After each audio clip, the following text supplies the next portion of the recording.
ये जो आप चमचमाती हुई नई सी किताब देख रहे हैं ना, ये स्पेक्ट्रम की नई बुक है। सबसे फेमस इतिहास की कौन सी बुक है अपने यहाँ? स्पेक्ट्रम ही है। क्यों है इस पर हम लोग बात करेंगे और मुख्य रूप से बात करेंगे कि आपको इसमें से कौन कौन से चैप्टर्स को पढ़ने चाहिए। बीपीएससी के लिए कौन कौन से चैप्टर को पढ़ना चाहिए और यूपीएससी जो लोग देते हैं पीटी एग्ज़ाम के लिए, उसमें कौन कौन सा चैप्टर आपको पढ़ना चाहिए। अगर आप चैनल पर नए तो सब्सक्राइब कर लीजिए। बीपीएससी के लिए सबसे बेस्ट कंटेंट हम प्रोवाइड करवाते हैं लेक्चर के फॉर्म में, फ्री ऑफ कॉस्ट में। GS2 का भी लेक्चर चल रहा है और GS1 का भी चल रहा है। GS1 का जो लेक्चर है वो हिस्ट्री प्लेलिस्ट में आपको मिल जाएगा, history lecture for UPSC PCS playlist में। लेक्चर का लेवल यूपीएससी लेवल का भी होता है, क्योंकि उससे कम का भी इतना भी नहीं होता है लोग कि ग्रुप डी का हो, यूपीएससी लेवल तक का होता है। पीटी के कई सारे सवाल मैं आपको अपने लेक्चर से दिखा दूंगा जब यूपीएससी का पीटी हो जाएगा, तो उसके बाद अगर हिस्ट्री से आते हैं तो ओके, जो मैं टॉपिक पढ़ाऊंगा उससे। उसके अलावा आईआर का भी लेक्चर का प्लेलिस्ट आपको मिल जाएगा चैनल पर, और निबंध का भी प्लेलिस्ट आपको मिल जाएगा चैनल पर। निबंध बीपीएससी के लिए खास तौर से, यूपीएससी के लिए निबंध मैंने नहीं शुरू किया है, जिस दिन शुरू करूँगा इन्फॉर्म कर दूँगा। आज हम लोग इस बुक के बारे में डिटेल में देखेंगे कि इस बुक से कौन कौन से चैप्टर्स को आपको पढ़ना चाहिए पीटी के लिए और मेंस के लिए। बीपीएससी का खास तौर से और यूपीएससी का भी थोड़ा सा बता दूंगा मैं। देखिए, नई वाली बुक है। अगर आपके पास बुक नई वाली नहीं है तो भी कोई खास प्रभाव नहीं पड़ता है। अगर आपने लास्ट ईयर बुक लिया था, 2021 में लिया था या 2022 में लिया है या 2020 में लिया था तो भी चल जाएगा, इतना नहीं असर पड़ता है। नया वाला एडिशन किस लिए आता है मैं बता देता हूँ। जैसे यूपीएससी का पीटी होता है ना, और कोई बड़ा बड़ा एग्ज़ाम जब होता है तो उसके बाद पता है क्या होता है, जब आप मार्केट जाएंगे ना बुक लेने के लिए, तो सारा बुक गायब हो जाता है मार्केट से। कोई भी बुक आपको जल्दी नहीं मिलेगा, बोलेगा कुछ दिन बाद आकर ले जाइएगा। क्यों होता है? लक्ष्मीकांत की भी बुक आप देखेंगे तो यही हाल होता है उसका भी। क्यों होता है? क्योंकि एग्ज़ाम में जो फैक्ट पूछे गए हैं ना, वो सारे इसमें फिर से ऐड कर दिए जाते हैं। नए वाले फैक्ट अगर पूछे गए हैं तो और फिर से बुक को पब्लिश कर दिया जाता है। इसी तरह से ये बुक आपको मार्केट में दिखता है फिर से नया।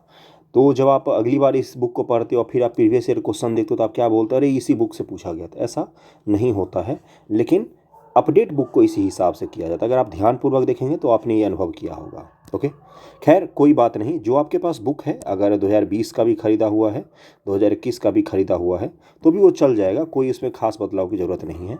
ये बुक अगर आप लेना चाहें तो ले सकते हैं। ओके, अब सबसे बड़ी बात ये आती है ना कि इस बुक को क्यों पढ़ते हैं लोग, और क्या एनसीईआरटी को छोड़ देना चाहिए? एनसीईआरटी को छोड़ देना चाहिए। देखिए, जो आप स्पेक्ट्रम अगर आप पहली बार में ही उठा के पढ़ना शुरू कर देंगे, मान लीजिए आपने इतिहास कभी भी नहीं पढ़ा और पहली बार आपने स्पेक्ट्रम की बुक उठाई, सबसे पहली बात तो इसमें मॉडर्न हिस्ट्री का ही केवल और केवल भाग है। एंशिएंट और मिडिएवल इसमें नहीं मिलता है। बहुत सारे लोगों को नहीं पता हो तो बता देता हूँ, बहुत सारे लोग ऐसे हो सकते हैं। तो क्यों पढ़ना चाहिए इसको? एनसीईआरटी नहीं पढ़ना चाहिए क्या? पहली बार जब आप इस बुक को उठा कर पढ़ना शुरू कर देंगे ना, आपको इतिहास का अगर नॉलेज नहीं है, इतिहास के बारे में अगर आपको कुछ भी नहीं पता है और आप इसको उठा कर पढ़ना शुरू कर देंगे, तो आपको यकीन मानिए, जिन लोगों ने पढ़ा होगा उनको पता है बहुत तकलीफ़ होती है इसको पढ़ने में। क्यों? क्योंकि ये जो बुक है ना, ये विश्लेषण से कहीं अधिक फैक्ट्स पर आधारित है। और इतिहास जब आप पहली बार पढ़ते हैं तो आपको विश्लेषण की ज़रूरत होती है, थ्योरी की पहली बार में ज़रूरत पड़ती है, कहानी के फॉर्म में पहली बार पढ़ने की ज़रूरत पड़ती है। उसके बाद जब आप स्पेक्ट्रम को पढ़ेंगे ना फैक्ट के रूप में, तो आपको चीज़ें ज़्यादा क्लियर अच्छे से होंगी। मैं जहाँ पर पहुँचाना चाह रहा हूँ आपको, वहीं पर पहुँचने की कोशिश कीजिएगा। यानी कि अगर आप स्पेक्ट्रम पहली बार में उठा कर पढ़ना शुरू कर देंगे तो आपको थोड़ी सी तकलीफ होगी, दिक्कत आएगी पढ़ने में। इसलिए कम से कम अगर आप हिस्ट्री के 6 से 12 एनसीईआरटी पढ़ते हैं तो बेस्ट है, सबसे अच्छी चीज़ है वो। जिन्होंने जीवन में कभी नहीं पढ़ा वो तो कम से कम 2 बार उसको ज़रूर पढ़िए। उतना भी नहीं अगर आप पढ़ पा रहे हैं तो 11th और 12th का ओल्ड एनसीईआरटी जो है, 11th 12th की ओल्ड एनसीईआरटी, 11th 12th की ओल्ड एनसीईआरटी, जिसमें 11th में आपको एंशिएंट मिलेगा और मिडिएवल मिलेगा, और 12th में आपको वर्ल्ड हिस्ट्री मिलेगा, और आपको क्या मिलेगा, और आपको मॉडर्न हिस्ट्री मिलता है बिपिन चंद्रा की। कम से कम इतना ज़रूर पढ़ लीजिए, उसके बाद स्पेक्ट्रम उठाइएगा अगर आपने आज तक इतिहास नहीं पढ़ा है तो। और अगर आपने इतिहास पढ़ा है, कहीं भी पढ़ा है, बैचलर डिग्री में पढ़ा हो या 12th तक में पढ़ा हो, अच्छे से खूब अच्छे से पढ़ा हो, आपको चीज़ें याद हो, आर्ट्स बैकग्राउंड से हैं आप, तब तो आप स्पेक्ट्रम को उठा सकते हैं। पहली बात यहाँ तक ये क्लियर कर लें।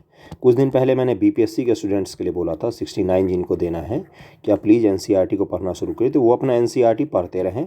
ये स्पेक्ट्रम जब आप एनसीईआरटी को 2 बार कर लेंगे ना, पहली बार में आपको समय लगेगा, दूसरी बार में आपको उससे कम समय लगेगा। उसके बाद जब आप स्पेक्ट्रम को उठा कर पढ़ना शुरू कर देंगे ना, तो आपको मज़ा आएगा, जीवन में कुछ अलग ही आनंद की प्राप्ति होगी। क्यों? क्योंकि इसमें फैक्ट्स बहुत अच्छे मिलते हैं और बहुत ही सटीक मिलता है। ओके, अब मैं आपको ये बता देता हूँ कि इसको क्यों पढ़ना चाहिए, उसके बाद हम लोग चलेंगे चैप्टर्स में दिखा देता हूँ। ओके, अब मूल चीज़ ये आता है ना कि स्पेक्ट्रम हमें क्यों पढ़ना चाहिए, क्या स्पेक्ट्रम पढ़ना वाकई ज़रूरी है और कितना मदद करता है ये। कोई सा भी एग्ज़ाम हो, यूपीएससी का एग्ज़ाम हो, बीपीएससी का एग्ज़ाम हो, यूपीपीएससी का एग्ज़ाम हो, वैसे इसने थोड़ा सा ट्रेंड बदला है। यूपीपीएससी की बात थोड़ी सी अलग तरीके से करनी पड़ेगी, इसका ट्रेंड थोड़ा सा अलग हो गया है। इतिहास के बड़े मौलिक टाइप के क्वेश्चन बना रहा है इसको देख देख के। अगर आप देखेंगे ना तो मिडेवल में और एंशिएंट में तो रिसर्च करके क्वेश्चनों को बना रहे हैं, खासतौर से 2019 ईस्वी के बाद। जिन लोगों ने पेपर देखा है उनको पता होगा। तो यूपीएससी पीसीएस की बात करें, किसी भी पीसीएस की बात करें हम लोग, या किसी और भी एग्ज़ाम जो ग्रुप डी वगैरह का लिया जाता है, उसमें तो बहुत ही ज़्यादा डीप फैक्ट पूछता है।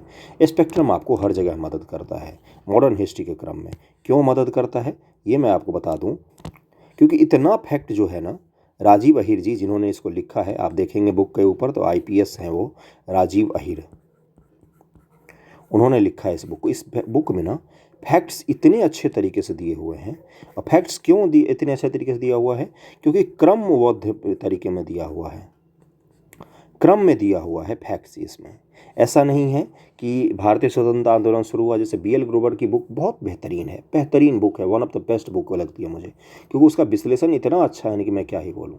मुझे पर्सनली बहुत अच्छा लगता है, मेरा ऑप्शनल भी है हिस्ट्री ऑप्शन, इसलिए मुझे वो ज़्यादा पसंद आता है। तो लेकिन उसमें एक खामी है, उसमें इतिहास क्रम में नहीं है, थोड़ा सा कभी आगे हो जाता है, कभी पीछे हो जाता है, इस तरह से है। लेकिन स्पेक्ट्रम की खासियत ये है कि इतिहास जो इसमें दिया हुआ है ना, बहुत ही क्रम वाइज में दिया हुआ है, क्रम में दिया हुआ, क्रमबद्ध में, लयबद्ध तरीके में दिया हुआ। इससे क्या होता है, जब आप एक चैप्टर को कंप्लीट करते हैं, दूसरे चैप्टर पर जाते हैं, तो आप लिंक कर पाते हैं चीज़ों को, एक दूसरे से जोड़ पाते हैं चीज़ों को। इससे ये होता है ना कि आपको याद करने में थोड़ी सी सुविधा होती है। ओके, लेकिन ये तभी आपको पता चलेगा जब आप एनसीईआरटी पढ़ के थोड़ा सा आपको नॉलेज हो जाएगा ना कि हाँ भाई, उदारवाद का क्रम क्या था, उग्रवाद का क्रम क्या था। उसके बाद आप उदारवाद में जब 10 बुक के नाम पढ़ेंगे कि इकोनॉमिक हिस्ट्री ऑफ इंडिया किसने लिखा, ड्रेन ऑफ वेल्थ थ्योरी किसने दिया, कौन कौन से लोगों ने कौन कौन सा अधिवेशन में भाग लिया था, किसने किस अधिवेशन में भाषण दिया था, ये सब कुछ फैक्ट आपको इसमें मिलता है। तो आपको फिर मज़ा आएगा कि अच्छा इस क्रम के दौरान ये चीज़ें हुई थी। अब गांधी जी ने जो नमक सत्याग्रह किया उसमें कितने लोग गए थे, कहाँ से कहाँ गए थे, ये डिटेल्ड फैक्ट आपको एनसीईआरटी में थोड़ा सा कम मिलता है। एनसीईआरटी में थॉट प्रोसेस आपको बहुत ही अच्छा मिल जाता है, इसलिए ये बुक आपको पढ़नी चाहिए। यूपीएससी के लिए मैं बताऊँ, अगर यूपीएससी के लिए कहाँ से कहाँ तक पढ़ना चाहिए, तो यूपीएससी के लिए इसमें अगर आप यूरोपियों का जो आगमन होता है, यूरोपियों का जो आगमन होता है वहाँ से पढ़कर जो सबसे पहले पुर्तगाली लोग आते हैं भारत में, वहाँ से लेकर आप नेहरू जी का जो पूरा समय है, पूरा टाइम पीरियड है, वहाँ तक कम से कम पढ़ते हैं। 1961-62 तक, 64 में नेहरू जी की डेथ हुई है, तो वहाँ तक तो नहीं, लेकिन मूल रूप से 62 से पहले तक की चीज़ें आपको पता होनी चाहिए, क्योंकि इसमें बहुत ही अच्छा से तरीके से दिया हुआ है वो। तो यूपीएससी की तैयारी करते हैं, पीटी के लिए, यूपीएससी पीटी के लिए तो आपको इतना कम से कम पढ़ना ही पड़ता है। अगर बीपीएससी की बात करें तो बीपीएससी एग्ज़ाम को 2 भाग में बांटना पड़ेगा। क्यों? क्योंकि उसी हिसाब से इसको बुक को पढ़ना है। बीपीएससी अगर एग्ज़ाम को हम लोग 2 भाग में बांट लें, एक पीटी के रूप में और एक मेंस के रूप में, क्योंकि दोनों का सिलेबस जो है ना वो बिल्कुल ही अलग अलग दिया हुआ है, इसलिए थोड़ी सी दिक्कत हो जाती है यहाँ पर। तो जब पीटी मेंस में इसको आप बांटेंगे तो आपको ये पता चल जाएगा कि मेंस का जो सिलेबस है ना बंधुओं, वो 1850 के बाद की चीज़ें पूछी जाती हैं। मेंस के सिलेबस में कौन सी चीज़ें पूछी जाती हैं? तो 1850 के बाद की चीज़ें पूछी जाती हैं, 1850 के बाद की चीज़ें पूछी जाती हैं। जबकि पीटी में कुछ सवाल आपको उत्तर मुगल से भी दिख सकता है, कभी कभी पूछता है, कम पूछता है, बिल्कुल टोटली एग्री, कभी कभी पूछता है, कम पूछता है उत्तर मुगल से, लेकिन पूछता है। है ना। कभी कभार ही दे देगा, एक आध क्वेश्चन ही, ठीक है 4 साल में एक बार पूछ लिया, लेकिन पूछता है। हाँ, वो बिहार स्पेशल से संबंधित जरूर हो सकता है, लेकिन पूछता जरूर है ना। उत्तर मुगल से कभी कभार पूछ लेता है। यूरोपियों के आगमन से भरपूर सवाल पूछे जाते हैं, उसमें बिहार स्पेशल, यूरोपियों के आगमन से, इसमें बिहार स्पेशल की कुछ कुछ चीज़ें बहुत अच्छी मिल जाती हैं। मतलब बिहार स्पेशल तो नहीं है स्पेक्ट्रम में, लेकिन फैक्ट जो डीप देता है ना, तो जैसे लिख दिया कि डचों की फैक्ट्री पटना में भी थी, किस जगह पर थी, किस कब स्थापित हुई, किस किस चीज़ का व्यापार करते थे बिहार से, तो ये सब फैक्ट आपको इसमें अच्छे से मिलता है। तो पीटी के लिए जब आप इसको पढ़ते हैं, ध्यानपूर्वक सुनिएगा, फिर मैं चैप्टर ही बताऊंगा आपको। पीटी के लिए जब आप पढ़ते हैं तो उत्तर मुगल से ही, उत्तर मुगल को थोड़ा सा पढ़िए, डिटेल में नहीं, एक दो बार पढ़ लिया ठीक है, उसके एमसीक्यू से भी कर सकते हैं। इसमें भी आपको पीटी के लिए यूरोपियों के आगमन से ही पढ़ना पड़ेगा। यूरोपियों के आगमन से पढ़ना शुरू कीजिए पीटी के लिए। पीटी के लिए, बीपीएससी पीटी की मैं बात करता हूँ। यूरोपीय लोग जो भारत आए, यूरोपीय लोग जो भारत आए, यूरोपियों के आगमन से पढ़ना शुरू कीजिए। और आगे कहाँ तक पढ़ना है, तो आपको पढ़ना है 1962 तक, इसे पढ़ना है। क्यों? क्योंकि जो लैंड रिफॉर्म एक्ट हैं, इन सब से जुड़े हुए सवाल आपके पीटी एग्जाम में पूछे जा सकते हैं आने वाले समय में। पहली बार जो चुनाव हुआ वहाँ से ही पूछे जा सकते हैं। क्यों? क्योंकि ये सब चीज़ें जो है ना, ये सब एनसीईआरटी का हिस्सा है बंधुओं, जो मैं कह रहा हूँ। एनसीईआरटी का हिस्सा है लैंड रिफॉर्म एक्ट, भारत में बैंकों का राष्ट्रीयकरण, ये सब का है। ये सब क्या है, जो शुरुआत के, जो एलआईसी की स्थापना हुई है, या स्टेट बैंक ऑफ इंडिया का राष्ट्रीयकरण हुआ है, या संविधान सभा गठन हुआ है, पहला जो आम चुनाव हुआ है, ये सब चीज़ें आपसे पूछी जा सकती हैं। पंचशील वगैरह का क्रम जो है, ये सब आपको पूछा जा सकता है ना। पंचशील तो नहीं पूछेगा, लेकिन उस ज़माने की कुछ कुछ सुधारें हैं जो आपसे पूछी जा सकती हैं। इसलिए पीटी के लिए जब भी आप पढ़ेंगे तो कहाँ से शुरू करेंगे, यूरोपियों के आगमन से शुरू करेंगे। और कहाँ तक ले जाएंगे, इसको ले जाएंगे आप लोग 1962 तक, कम से कम। जो चीन वॉर है वहाँ तक तो ज़रूर पढ़िए। चीन का वॉर नहीं पढ़ना है, उससे नहीं पूछेगा, मैं इस भी कह रहा हूँ, वहाँ तक के जो सुधार है ना हिस्ट्री में, उसको थोड़ा सा ज़रूर देख कर जाइएगा एग्ज़ाम में, है ना। क्योंकि एनसीईआरटी में ये सब कुछ दिया हुआ डिटेल में, और अब आपका एनसीईआरटी ही वो हो गया है पीटी के लिए सिलेबस। इसलिए थोड़ा सा ध्यान रखिएगा इस बारीक चीज़ को, और बाकी लोग नहीं बता रहे हैं ये बारीक बारीक चीज़ें, क्यों? क्योंकि उनको खुद पता नहीं है अभी तक, है ना। तो वीडियो पसंद आए तो लाइक ज़रूर कीजिएगा, सब्सक्राइब कर लीजिएगा चैनल को। चलिए आगे बढ़ते हैं, अब मैं चैप्टर्स भी दिखाऊंगा। और अगर मेंस की हम लोग बात करें, देखो मेंस में पहले सेलेक्टेड टॉपिक होता था, इससे पहले 67वीं तक सेलेक्टेड टॉपिक था, लेकिन 68वीं से तो कि शॉर्ट आंसर को इंट्रोड्यूस किया गया है। इसलिए 1850 के बाद जितने इंपॉर्टेंट टॉपिक है ना, उन सब को पढ़ डालिए। 1850 के बाद कौन सा इंपॉर्टेंट टॉपिक है, तो सबसे पहले तो आपको डलहौजी को पढ़ना पड़ेगा। डलहौजी के क्रम काल में जो जो सुधार हुए हैं उन सबको पढ़ना पड़ेगा आपको। उसके बाद 1857 का विद्रोह पढ़ना पड़ेगा। विद्रोह जो 1850 के बाद हुए हैं उन चीज़ों को पढ़ लीजिए। संथाल विद्रोह पढ़ना पड़ेगा, मुंडा विद्रोह पढ़ना पड़ेगा। उसके बाद से वहाबी विद्रोह पढ़ना पड़ेगा आप लोगों को। उसके बाद 1853 का एक्ट पढ़ना पड़ेगा। 1853 के बाद एक्ट के बाद 1858 का एक्ट पढ़ना पड़ेगा। 57 का तो विद्रोह पता ही है आप सभी को। 1861 का एक्ट पढ़ना पड़ेगा। 1892 का एक्ट पढ़ना पड़ेगा आपको। 1909 हो गया, 1919 हो गया, 1935 हो गया, ये सब आपको पढ़ना पड़ेगा। उसके बाद से गांधी जी और भारतीय राष्ट्रीय आंदोलन, क्या लिखा हुआ है, भारतीय राष्ट्रीय आंदोलन लिखा हुआ है आपके सिलेबस में। क्या लिखा हुआ है, भारतीय राष्ट्रीय आंदोलन लिखा हुआ है आप लोगों के सिलेबस में। इसलिए आपसे इस चीज़ के बारे में डिटेल में सवाल पूछा जा सकता है कि भारतीय राष्ट्रीय आंदोलन जो है, इसको आप थोड़ा सा ध्यानपूर्वक पढ़ लीजिएगा। क्यों पढ़ने को मैं बोल रहा हूँ, क्योंकि यहाँ से आपके सबसे अधिक सवाल पूछे जाएंगे एग्जाम में। भारतीय राष्ट्रीय आंदोलन का मतलब मूल रूप से जो भारत में राष्ट्रवाद का विकास होता है ना, राष्ट्रवाद का जो विकास होता है उसके बाद की चीज़ों को आपको ध्यान से पढ़ना है। राष्ट्रवाद के विकास के बाद क्या पढ़ते हैं आप लोग, उदारवाद का क्रम पढ़ते हैं। उदारवाद के क्रम में भी और क्या पढ़ते हैं आप लोग, कांग्रेस की स्थापना पढ़ते हैं, कांग्रेस की शुरुआती नीति को पढ़ते हैं जो आज हमने लेक्चर किया है। उसके बाद से धीरे धीरे धीरे धीरे बढ़ते कहाँ तक जाना है आप लोगों को, तो आप लोगों को जाना है संविधान सभा का निर्माण। संविधान सभा का निर्माण, संविधान का निर्माण, यहाँ तक आप कंप्लीट करेंगे। उसके बाद से आपको क्या पढ़ना पड़ेगा, नेहरू जी के समय में जो लैंड रिफॉर्म एक्ट वगैरह लाए गए हैं उसको भी आप लोगों को पढ़ना पड़ेगा। थोड़ा सा इस चीज़ का ध्यान रखिएगा। लैंड रिफॉर्म एक्ट और जो आर्थिक सुधार लाएगा वो सब आपको इस बुक में मिल जाएगा। उसके बाद से थोड़ा सा अगर मैं और डिटेल में थोड़ा सा बात कर लूँ बीपीएससी मेंस के लिए, तो स्त्री शिक्षा के अलावा और क्या पढ़ेंगे आप? जातिगत आंदोलन जो हुए हैं भारत में, उसको आपको पढ़ना पड़ेगा, जातिगत सुधारवादी आंदोलन जो हुए हैं। और 1850 के बाद ही आपको आर्य समाज और ये अलग अलग समाज जो है, थियोसॉफिकल सोसाइटी, इन सब की चर्चा मिलती है। तो मॉडर्न हिस्ट्री का जो धार्मिक सुधार है ना 1850 के बाद, उसको भी आप लोग पढ़ के जाएंगे, क्योंकि वहाँ से आपको इनडायरेक्टली सवाल पूछेगा। जब आप राष्ट्रवाद का विकास करेंगे तो वो आपसे क्या पूछेगा? भारत के राष्ट्रवाद के विकास में धार्मिक सुधार आंदोलन की भूमिका का विश्लेषण कीजिए। या ये पूछ लेगा कि भारत में धार्मिक सुधार आंदोलन जो है, धार्मिक सुधार आंदोलन, इसका पॉजिटिव और निगेटिव इफेक्ट को लिखना चाहिए आप लोगों को। तो इस चीज़ के बारे में आपको डिटेल में मिल जाएगा। आप चैप्टर देख लेते हैं हम लोग। ये सब चीज़ें तो नहीं पढ़नी है आप लोगों को। पहले 1 मिनट रुक जाओ, देख लेता हूँ।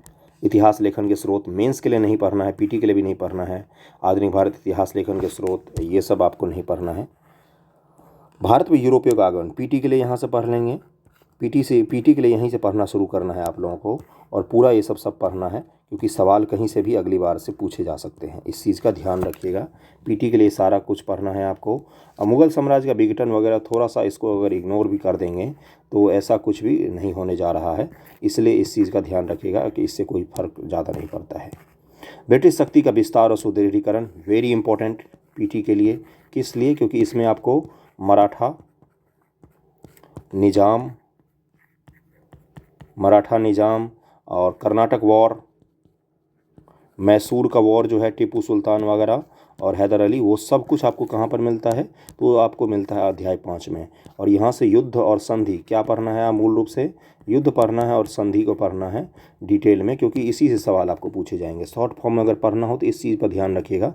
संधि और युद्ध को अगर आप डिटेल में पढ़ लिए ना अपने, और कारण को, तो बस आपका कंप्लीट हो गया ये चैप्टर। थोड़ा सा स्मार्ट स्टडी भी करना चाहिए, जो आपको समझ में आने लग जाए चीज़ें, तो है ना। इसमें आपको बक्सर, पलासी, ये सब कुछ मिलेगा। तो वहाँ से आपको सवाल पूछे जाते हैं अक्सर। इस चीज़ का ध्यान रखिएगा पीटी में। अब अगले पर चलते हैं। कंपनी के विरुद्ध बढ़ता विद्वेष है। 1857 के पूर्व ब्रिटिश साम्राज्य के विरुद्ध जन असंतोष, ये जो है ना, ये अलग अलग विद्रोह हैं। इसमें से आपको 1850 के बाद जो 1857 से पहले के विद्रोह तो नहीं पढ़ने हैं। कुछ ऐसे हो सकते हैं जो बीपीएससी सिलेबस में लिख के दिया हुआ है। बाकी ये आपको पीटी में खूब मदद करेगा, क्योंकि पीटी में फैक्ट बहुत सारे पूछे जाते हैं। और यूपीएससी पीटी में भी हर साल विद्रोह से एक सवाल जरूर टकराता है। क्या टकरा है? तो मुख्य रूप से विद्रोह देश के किस भाग में हुआ था,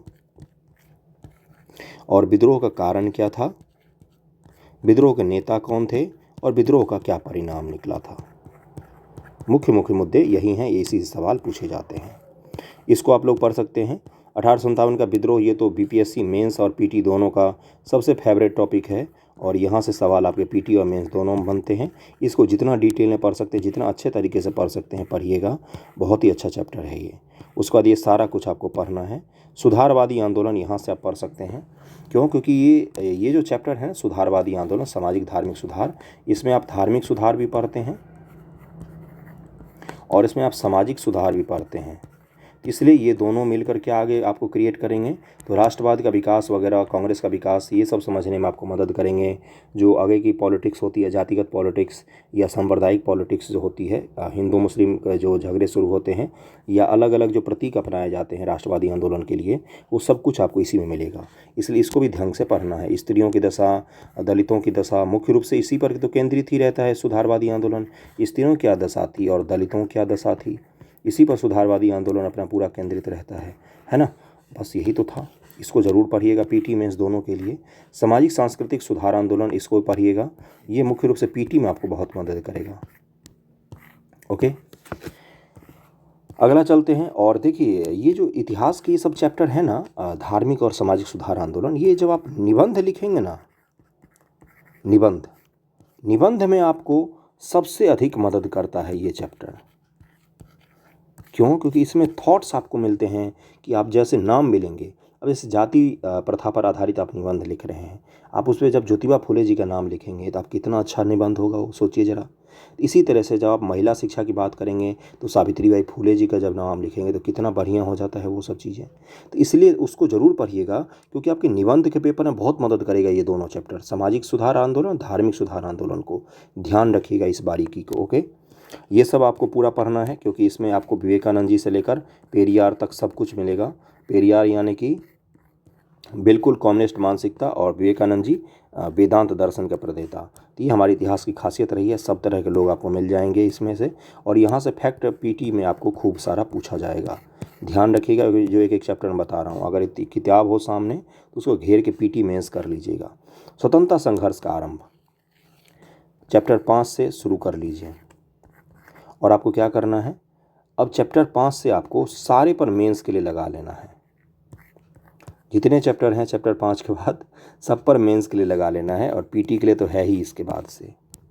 चैप्टर 5 हो गया, ये सारा कांग्रेस का स्थापना हो गया, राष्ट्रीय आंदोलन हो गया।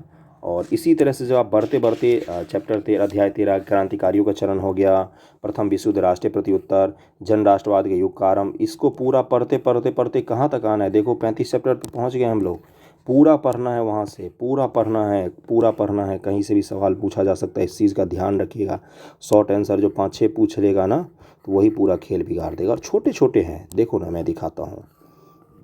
जैसे आपको ये लग रहा होगा कि भारत का संविधान का निर्माण कितना बड़ा चैप्टर है। 31 पेज से शुरू हुआ, 35 पेज में ख़त्म हो गया। स्पेक्ट्रम का छोटा छोटा पेज होता है, 4 पेज का पूरा टॉपिक है, उसको लेकर आप भयभीत हो रहे हैं। अगर मैं इससे पहले कि आपको दिखाऊं, गांधी का अभ्युदय, गांधी का अभ्युदय 315 पेज नंबर से शुरू हुआ है, और गांधी के सत्याग्रह तक 325, 10 पेज हैं। और इतना छोटा छोटा सा पेज है, उसमें गांधी जी का पूरा समाप्त कर दिया गया है। ये स्पेक्ट्रम की खासियत है, शॉर्ट में फैक्ट को लेकर बहुत ही अच्छी बुक है। बस देखने में मोटी है, पढ़ने बैठो तो 2 दिन 3 दिन नहीं लगते इसको पढ़ने में। उसके बाद आपको कहाँ तक पढ़ना है, देखो प्रथम आम चुनाव को जरूर एक बार देख लीजिएगा, क्योंकि यूपी वालों ने पता है क्या पूछा, पहले चुनाव आयुक्त का नाम पूछा, और उनके कार्यकाल के दौरान उन्होंने जो काम किया ना, वो पीटी एग्जाम में उन्होंने पूछा। पहले चुनाव आयुक्त का नाम आपको पता हो तो आप ज़रूर कमेंट कीजिए, सर्च करके देखिए, वो सवाल पूछा जा सकता है ना। नेहरू के नेतृत्व में स्वतंत्र भारत, और स्वतंत्र भारत नेहरू के नेतृत्व में नियोजन और सामाजिक आर्थिक उद्देश्य जो है ना, ये यहाँ से सवाल पूछे जाते हैं। और मैं आगे आपको दिखाता हूँ, जैसे औद्योगिक नीति हो गया, काश्तकारी अधिनियम, भूमि हदबंदी, चकबंदी, पंचवर्षीय योजनाओं कैसे शुरू किया गया, विज्ञान और विकास की प्रौद्योगिकी का विकास कैसे हुआ, ये सारे बहुत ही इंपॉर्टेंट टॉपिक हैं भाई। यहाँ तक आपको पढ़ना है, यहाँ तक। उसके बाद तो आईआर शुरू हो जाता है, वो आपके लिए इरेलेवेंट है, यहीं तक आपको पढ़ना है। कौन सा चैप्टर है ये? तो ये चैप्टर है, अगर आप देखें हम लोग, अध्याय 38 है इस बुक में, वहाँ तक आपको पढ़ना है। ज़्यादा बड़ा नहीं है। स्पेक्ट्रम को अगर आप इतना पढ़ लेते हैं ना, तो आपको पीटी और मेंस में शायद ही कोई फैक्ट गलत हो आपके। वैसे पीटी में तो बीपीएससी के लिए तो प्रीवियस ईयर हिस्ट्री का पीवाईक्यू करके चले गए हैं। हिस्ट्री का अगर आप पीवाईक्यू भी करके जाते हैं, बीपीएससी पीटी की मैं बात कर रहा हूँ, यूपीएससी पीटी का भी यही हाल है हिस्ट्री को लेकर, तो आपके मैक्सिमम सवाल सही हो जाते हैं। लेकिन एक बार समझ जब तक नहीं बनेगी ना बंधुओं, तब तक आप लोग निबंध नहीं लिख पाएंगे। इसलिए बुक को पूरा पढ़िए, जहाँ तक जो चैप्टर को मैंने अंडरलाइन करवाया है। और वीडियो कैसा लगा ये ज़रूर बताइएगा। अच्छा लगा हो तो कमेंट कीजिए, कुछ फीडबैक देना हो तो वो भी दीजिए। वीडियो को शेयर कर दीजिए। थोड़ा सा टीचर पर कभी कभार एहसान करना चाहिए। आजकल के बच्चे टीचरों पर एहसान करते हैं। खैर छोड़ो, कटाक्ष करता रहता हूँ मैं। थैंक यू सो मच आप सभी का। ओके।